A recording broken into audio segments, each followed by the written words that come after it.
Marshmallow by Claire Toulay Newberry.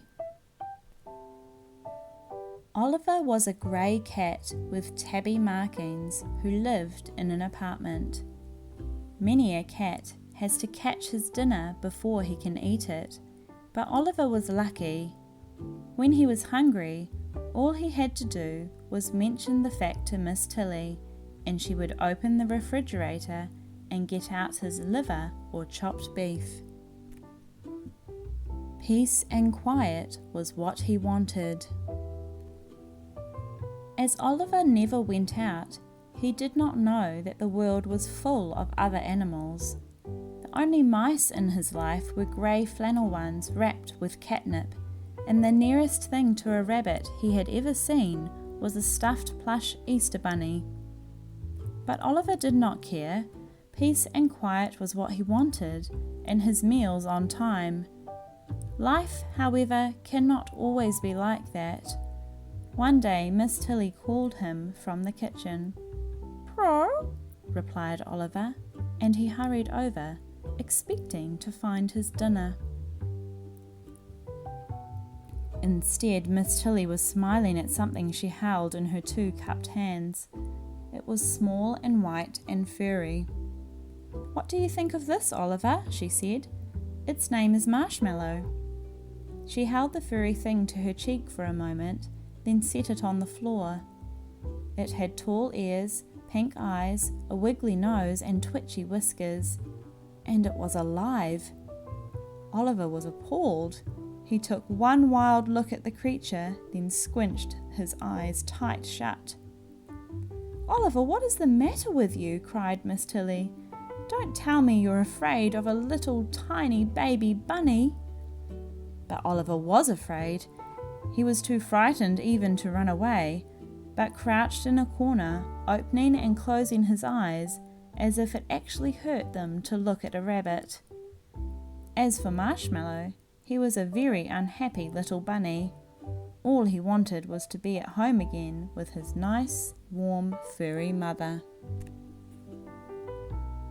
If he had been a kitten, he would have mewed. If he had been a puppy, he would have howled. And if he had been a baby, he would have cried his eyes out.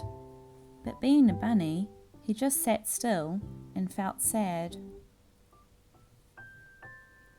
However, Marshmallow cheered up a bit when he had his dinner, a raw carrot and a bowl of rolled oats.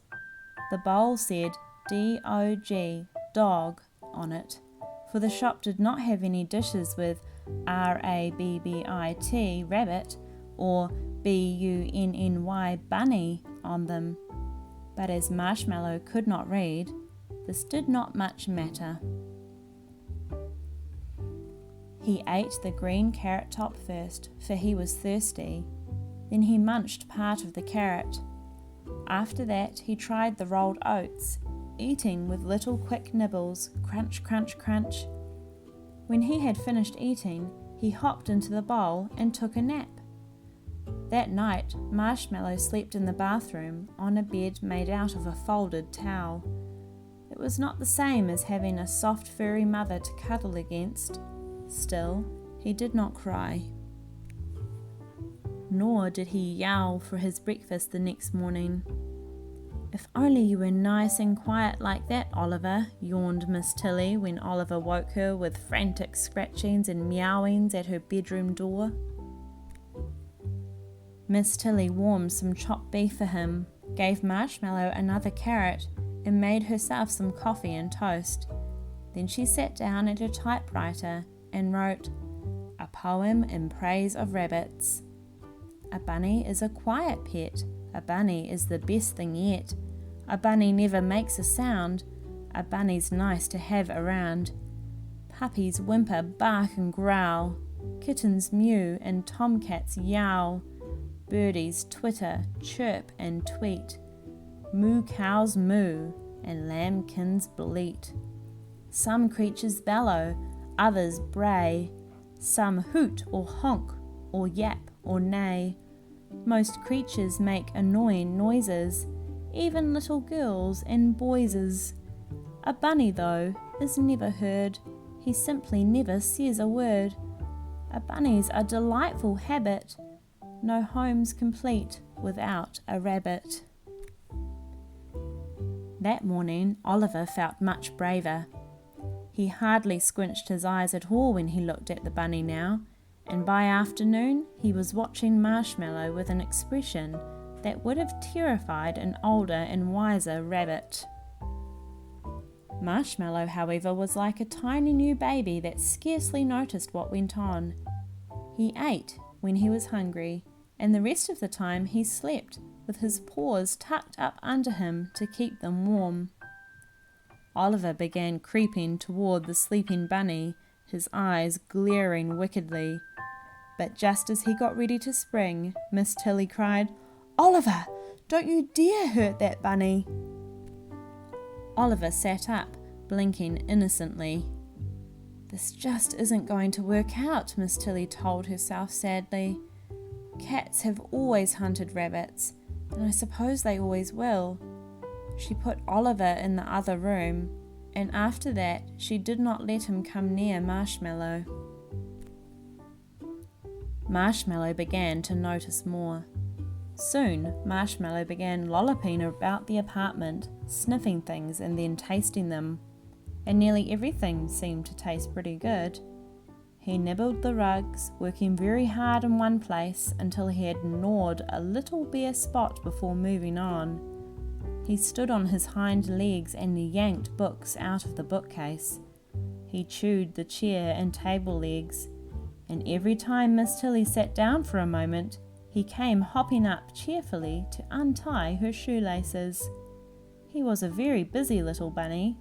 Miss Tilly was surprised to find that he nibbled so many things besides carrots. She wrote another poem on her typewriter, which she called A Solemn Warning to Rabbit Lovers.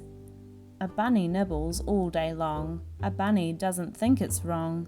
He nibbles mittens, mufflers, mops. He only pauses when he hops. He nibbles curtains, lamp cords, shoes. He only stops to take a snooze. Sofa pillow, ribbons, rugs. He takes a mouthful, then he tugs. Galoshes, boxes, books and string. A bunny nibbles everything. One afternoon, Miss Tilly stayed out later than usual. When Oliver woke from his nap, there was no dinner waiting for him, so he trotted to the door of the other room and said, "Prow." There was no answer, but he could hear odd sounds in the next room, small scuffling noises that caused his eyes to widen and his ears to point suddenly forward. These sounds were made by Marshmallow's little feet as he went lippity-lippity around the room. Marshmallow had discovered Miss Tilly's old plush Easter bunny and had thoroughly nibbled its whiskers. Now he was just frolicking about the room and kicking up his heels for sheer joy of being alive. Oliver was listening and sniffing while his eyes grew bigger and bigger. "Prow," he said again, and scratched impatiently at the door. When this did no good, he stood up on his hind legs and patted the doorknob. Finally, he reached up both forepaws, and with one on each side of the knob, he worked it this way and that. At last there was a small click. The door swung open, and Oliver padded silently into the next room. And there was that rabbit, skipping about as if he hadn't a care in the world. He would dash several feet in one direction, stop suddenly, and spring into the air. Then he would turn, dash back to his starting point, and jump again, back and forth, back and forth. Oliver watched it with great interest. Each time the little rabbit whisked by him, he lashed his tail and got ready to spring. But somehow he couldn't quite do it. Perhaps he remembered that Miss Tilly had told him not to hurt the bunny, or perhaps he was still just a bit afraid. Suddenly Marshmallow sat up tall and stared at the cat, his soft nose twitching rapidly. He looked most inquisitive, but not in the least alarmed. Marshmallow sat up tall. What was this great striped animal, he wondered? Could it possibly be his mother in a new coat? And while Oliver hesitated, trying to make up his mind to pounce, all at once Marshmallow scampered joyfully up to him and kissed him on the nose. Marshmallow shut his eyes and snuggled close, blissfully happy to have found another furry animal. Even when Oliver opened his jaws and took hold of him with his teeth, Marshmallow was not afraid. For the next moment, Oliver was licking his face as tenderly as any mother cat with her kitten. And like any mother cat, he licked the fur in the wrong direction so that it stood on end and looked all mussed up. He licked the fur in the wrong direction. The bunny cuddled up to him. After that, Miss Tilly let them play together every day, for she saw that they were friends.